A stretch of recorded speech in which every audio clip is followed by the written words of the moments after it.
안녕하세요. 판례 읽어준 남자 명현우 변호사입니다. 오늘은 의정부지방법원 고양지원 2024-16 사건의 판결문을 읽어드리도록 하겠습니다. 제가 담당하였던 사건이고요. 사건명은 성폭력 처벌법 위반입니다. 성폭력 범죄의 처벌 등에 관한 특례법 위반, 이걸 약칭해서 성폭력 처벌법이라고 합니다. 카메라 이용 촬영 혐의, 그리고 성적 목적으로 다중 이용 장소 침입행위, 이 두 가지 혐의가 문제가 된 사안이에요. 사실관계를 먼저 보도록 할까요? 검사가 문제 삼고 있는 첫 번째 혐의는 성적 목적으로 다중 이용 장소에 침입했다는 것입니다. 내용을 보겠습니다. 자, 피고인은 2023년 7월경 13시 35분에 고양시 덕양구 신원 1호 24 고양시립 신원도서관 지하 1층에 있는 여자 화장실에 들어갔다. 근데 왜 들어갔느냐? 여성들이 용변 보는 모습을 촬영할 목적으로 들어가 침입하였다 라는 혐의인 것이죠. 두 번째 혐의는 카메라 등 이용 촬영 혐의입니다. 자, 피고인은 위 1항과 같은 일시, 언제입니까? 2023년 7월 6일 13시 35분경 도서관 지하 1층에 있는 여자 화장실이라는 거죠. 그죠? 그 일시와 장소가요. 피고인은 소지하고 있던 휴대전화에 내장된 동영상 촬영 기능을 실행한 후 옆칸에서 용변, 즉 소변을 보고 있는 피해자 가명입니다. 김영주의 모습을 영상으로 촬영하였다라는 거예요. 이 두 가지 혐의가 문제가 돼서 검사가 공소를 제기한 사안인 것입니다. 그래서 두 가지 논점이 있는데요. 한번 볼까요? 자, 첫 번째는 사건 발생 당시에 피고인 나이가 미성년이었다는 거예요. 미성년자. 보통 미성년자 같은 경우에는 나이가 형사재판을 곧바로 진행하지 않고요.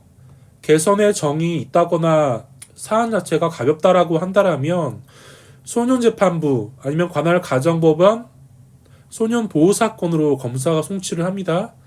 특히 소년보호사건으로 가정법원의 사건이 송치가 되면 그 보호조치를 받기 때문에 별도의 전과가 남지가 않아요. 보호조치는 전과가 아니다.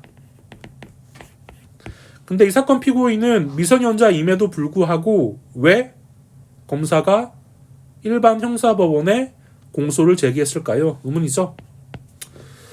미성년자라고 해서 일률적으로 다 소년보호 사건으로 송치하는 것은 아니고요. 나이 자체가 미성년이긴 한데 거의 성인에 근접한 나이가 되면요. 소년보호 사건으로 송치를 잘 안 해줍니다. 즉, 이 사건 같은 경우에는 피고인의 나이가 사건 발생 당시에 미성년자이긴 했는데요. 고등학교를 졸업한 19세 나이였어요. 그래서 재판을 하겠다는 것이죠. 그죠? 이게 첫 번째 논점이었던 것이고요. 그러니까 미성년자도 형사재판을 받을 수가 있습니다. 나이가 거의 성인에 근접하면요. 두 번째로는 자, 피고인이 촬영을 했어요. 화장실에서요. 어떻게 했냐? 카메라를 바닥 밑에 밀어 넣었습니다. 옆칸으로.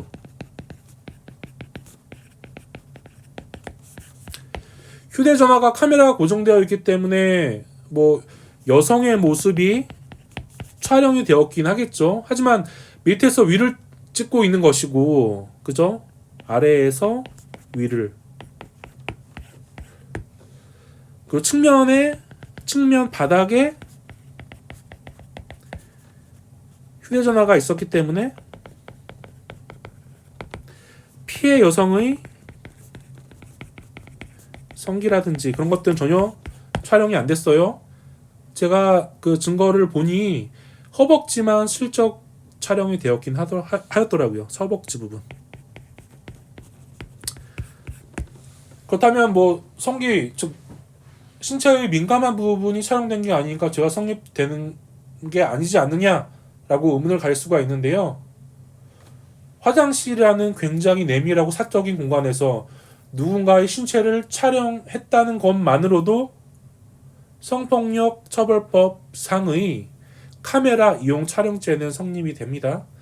다만 허벅지 일부가 촬영되었다는 것은 이제 양형적으로 피고인에게 유리한 것이기 때문에 참작이 되겠죠. 그죠? 근데 무죄가 되는 건 아니에요. 그걸 꼭 고려를 하셔야 됩니다. 이 사건은 검사와 공소가 제기된 이후에 제가 선임을 했고요. 공판정에 가서 다 자백을 했어요. 이제 미성년자라는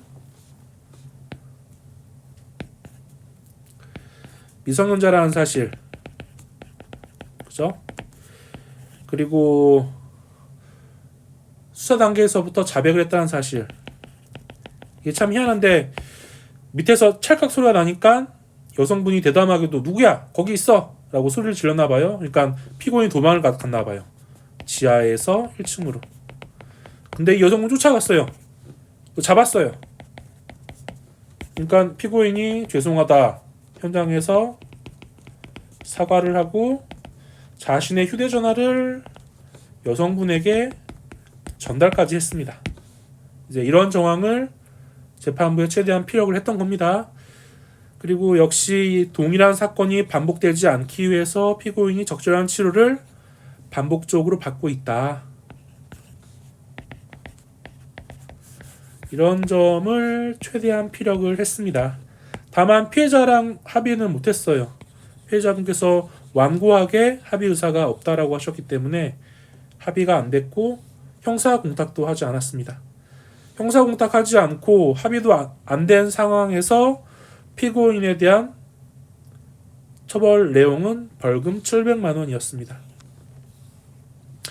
뭐 작다라고 느끼는 분이 있을 수도 있는데요.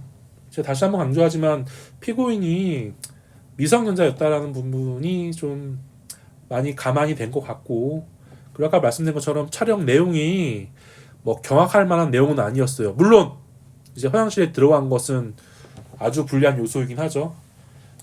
뭐 이러한 유리한 요소, 불리한 요소 다 고려해서 피고인에 대한 벌금 700만 원의 선고가 되었다 정도 이해해 주시면 좋을 것 같습니다. 다만 최근에 검사가 항소를 하기 때문에 이 사건 피고인은 의정부지법에서 한 번 더 형사 재판을 받아야 됩니다. 이 항소심 재판 결과 나오면 한 번 더 그 항소심 재판 판결문을 읽어드릴 수 있도록 하겠습니다. 마치도록 하겠습니다. 감사합니다.